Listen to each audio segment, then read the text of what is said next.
Welcome back to my channel, and in this video today I'm going to take you through an effective way of avoiding burnout. How do we do this? Well, I myself have gone through a few variations of burnout and I have a different perspective on it. So I want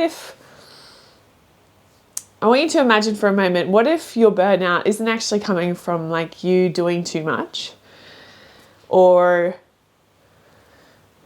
overgiving or any of like the typical thing you might be thinking, like you need to stop what you're doing, you need to change how you do things. Yes, but it's not from a place of like, oh, you need to live a slower life, you need to dull down your ambition.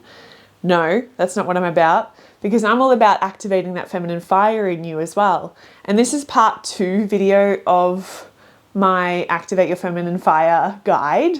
So jump below to get the PDF. It has 8 foundational pieces of the puzzle for this, for you to actually increase and triple your life force energy and also avoid the burnout. So there's ways that you can do this without having to slow down your life necessarily. It's more about getting more aligned again, because if you're lit up by what you're doing, if you're doing things that are aligned with your actual soul and your callings, and you're listening to your nudges and you're listening to your body for these intuitive hits, then I don't think there's such a thing as burnout. Like, I think we're confusing burnout with like dulling down and trying to be someone we're not and not authentically expressing ourselves. I'm going to take you through those 4 elements of healing the masculine energy to help your feminine thrive. Because when our masculine is healed inside of us, our feminine feels safe to express itself, to feel deeply, to be more intuitive and not have to rely on the logic, because we have structures in place that support us and protect us and provide for us. Okay? So you can do that within yourself and within relationships as well, where there's one more masculine, one more feminine person. And why would you want to be even doing this? Like, to avoid burnout, when we're in burnout, we feel dull, we feel maybe like just everything is exhausting, right? Like you just have no more passion left in the tank. And this switch, doing these pieces, those 8 foundational pieces, again, the guide's below, you'll feel more flirtatious, you'll have more fun in life, you'll actually like feel sexy as well in your body, no matter what you look like. Even if you just got out of bed and you're just like wearing your PJs, woo, you know, you'll actually feel incredible from the inside out. And that's what matters for your self-confidence. And that's what get you to act on your passions more, feel more courageous as well, and avoid this cycle of burnout I was just talking about from my perspective. So it's not about simply doing less. I don't want you to turn down your ambition, but I want you to tap in more. And let's figure out how to do this through the masculine. So the reason healing our masculine also helps is because it's protective and providing for us. It allows our nervous system to relax. And when our nervous system is relaxed, the feminine lives in the body. So then the body feels safe to expand, like I said, and we can do a lot more things from there. And I'll go into more details with the 4 keys as well. So step number 1, one of the foundational pieces, or technically it's step 5 if you're following all 8 from my guide, embrace structure. So this is something that I avoided because I leaned both really hard into the masculine at one point in my life, and then that was like too much. I did hit that traditional burnout. And so I needed to come back to the feminine to feel that like creativity again, that zest for life. But then I leaned a little too hard on that and like kind of avoided the masculine because I was like, no, that didn't work for me. I'm only going to do it this way. But then I came up into a point where I was just like, I had no direction. I had I felt scattered. I also felt stuck because there was no way. There was so much life force energy, so many ideas, so many creative juices flowing through me, but I had no way to like direct them and put them into place to actually make something of it and like feel good about that as well in the long run. What's really helped me lately as well, I'll give you a practical exercise, is to craft an ideal schedule. Because I'm a mum of a toddler, I've got another one on the way, life is hectic, I'm trying to build a business more and more and like greater and scale it. And so there's certain things that you need to do to make that happen, to actually find the time in your day and to juggle all those things. And so what I found really helped for me is to really embrace the structure of like, okay, this is the day I do this, this is the day I do this, and really have like segmented days, but in line with my ultimate outcome as well. So I'm not just like making it work, keep rushing around, filling my days with busy stuff. No, it's actually in line with what I know will get me to my ideal week that I want to live. And so that excites me because then I make decisions from that place and I don't overbook myself and I don't commit to things that are going to fill my calendar that then make me resentful of my passion and commitment because it's not meeting my dream ideal week, you know? So important. And a lot of the times, which I mentioned in this first part video that you can go back and watch about the feminine side of it, we think we have to choose from like a menu of what's actually available to us. And yes, maybe at some point in life when you're getting out of that survival, you do only have these things. But I urge you to really choose what you actually desire and make decisions from that place. Because if we can make a decision from our future self, things are going to move a lot faster. And the decisions will be so much easier. Okay? So another part of this piece is to hold your boundaries and your promises to yourself, because this will build deep confidence in you. So that's again embracing structure, because if you've set a boundary in place, like for example, something simple for myself is I try to avoid looking at the phone at nighttime. I avoid looking at social media before like 7 a.m, put it away. And just simple things like that, or even just things in relationships now I've put in place, and upholding those boundaries. So not swaying them, not letting them bend by any means. It's what and a boundary, just to be clear, is how you decide to respond to a situation. So it's not about controlling other people's behaviors and saying like, no, you can't. Yes, of course, you can set a standard and say, if you're behaving this way, I'm not going to tolerate it, but that's your decision then to not tolerate it. That's your boundary. Rather than, no, you can't do that, and pointing the finger at them of what they can and can't do, okay? It's more about what you're tolerating and letting happen around you in those relationships. And then keeping promises to yourself. So like goals and new habits, even if they're just the smallest thing. Like if you say, I'm going to go for a walk tomorrow, and you actually do it, that's like a vote for you, a vote of confidence, a vote for this new person you're going to be. I'm going to post on social media and promote my passions, my work. Again, a vote if you did it. Okay, it's like a win for just taking the action. The result doesn't even matter at this point. But having that structure and following through with your own promises to yourself will build your confidence over time and time and time and again. Number 2, which has been game-changing for me, is to release emotional charge. Now, what do I mean by that? A few months back, I probably would have been like, huh? As well. And I stumbled across a technique, a tapping technique, so EFT, emotional freedom technique, through a friend. When me and my partner were going through a bit of a hard, rough patch, there was a bit of hurt, a little bit of betrayal, some lying going on. So we just had to clear all that. There was a lot of resentment from both sides of us towards each other as we're going through new parenting. Like it's just a lot of adjustment, and we had to figure it out between us. We had to communicate that. But there was, with all that like resentment and anger and hurt, my friend came over and she helped me with this tapping, and it just, oh my gosh. And I've been doing it again and again. I've been learning how to do it. I'm teaching others how to do it now. Like it's just something that's really shifted the trajectory of my life, because it's so damn powerful. So what it does, it works on meridian points of your body, and you start tapping these places in your body. And while you're doing that, you're also using your mind, so your intentions, while you say the words, going through these experiences, through the emotions you're feeling. And there's like statements like, even though I feel this anger, I still love and accept myself, just as a brief example.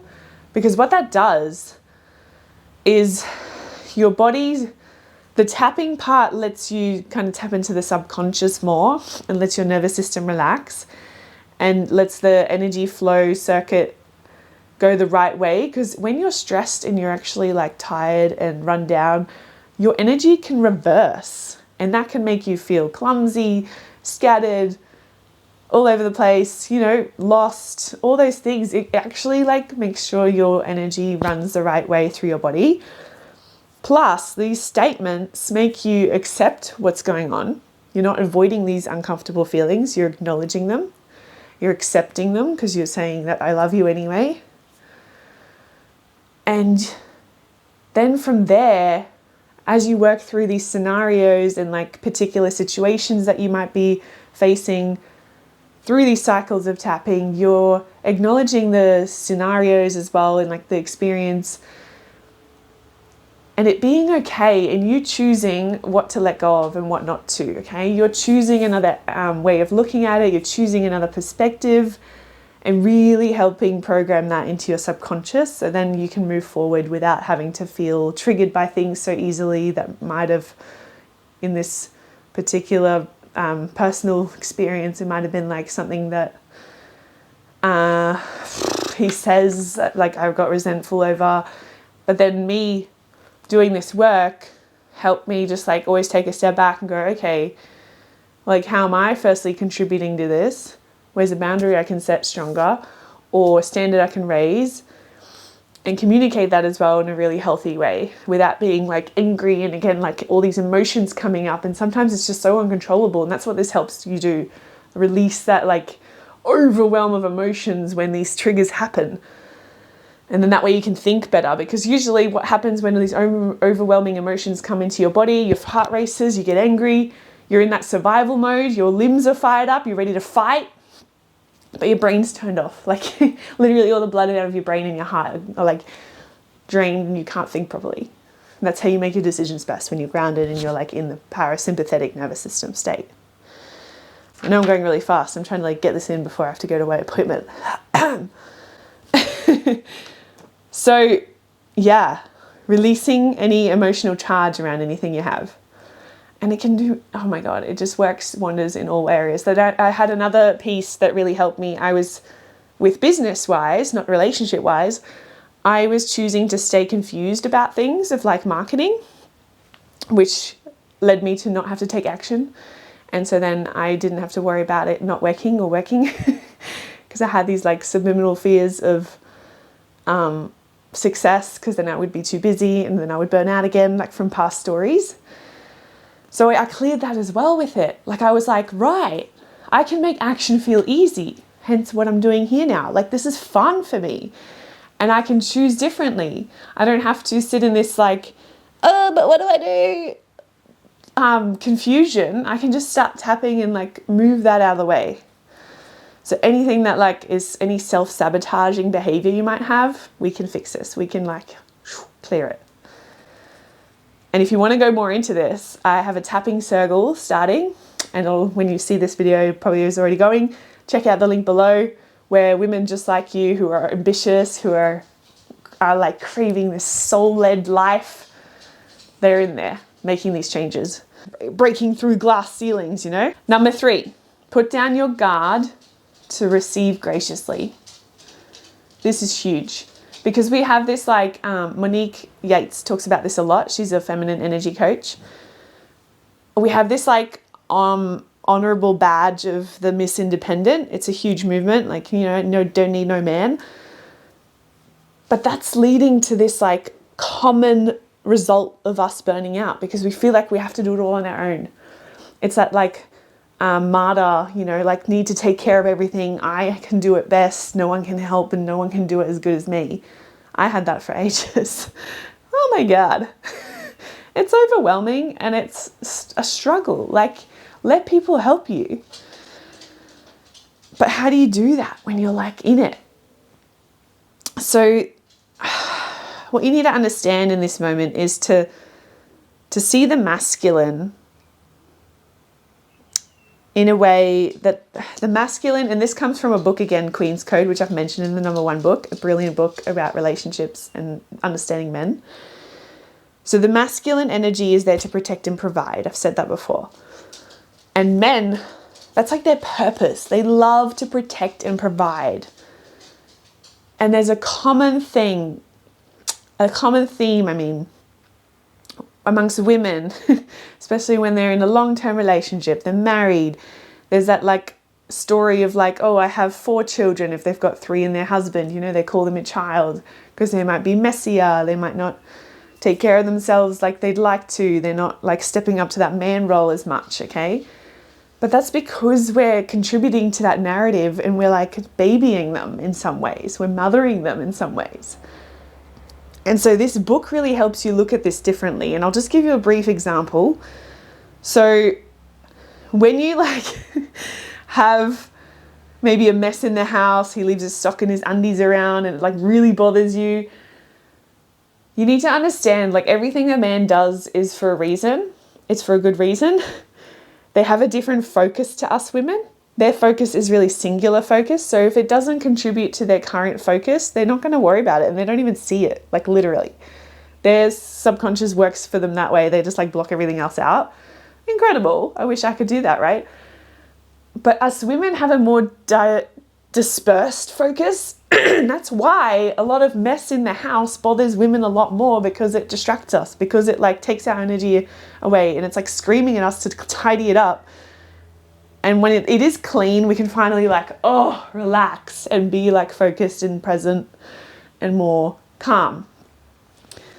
And so understanding that about men and masculine dominant figures, people, they're not misbehaving versions of us, you know, like they think differently. And a lot of the times we think of them as like a misbehaving woman to an ideal woman that we strive to be as well, and we kind of hold them to that standard, but they're different. We can't keep thinking of them as like misbehaving. We have to look at what they're doing in a different light and go, okay, how is that like adding to their wanting to be the protective and the provider role? How is that like coming from their more singular focused way of thinking as well, you know? And just seeing how that changes your perspective with men. And again, if you struggle with this because of like past issues you've had with men in the past, like with your dad even, or just masculine figures in your life, do that emotional energy release around all that as well. Come into the circle and we'll go through it.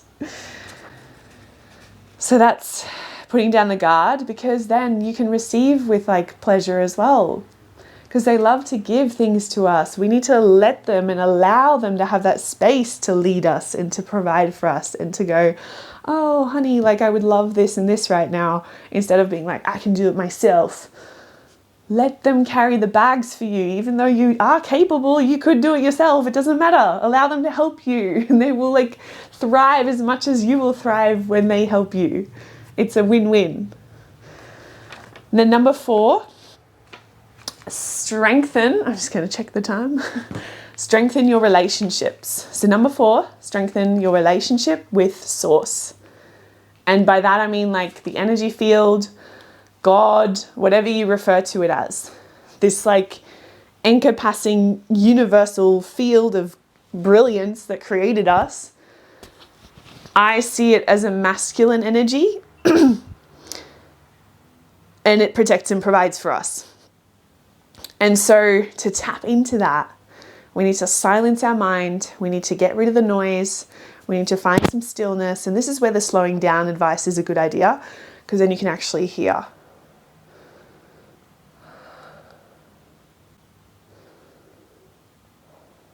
And trust it.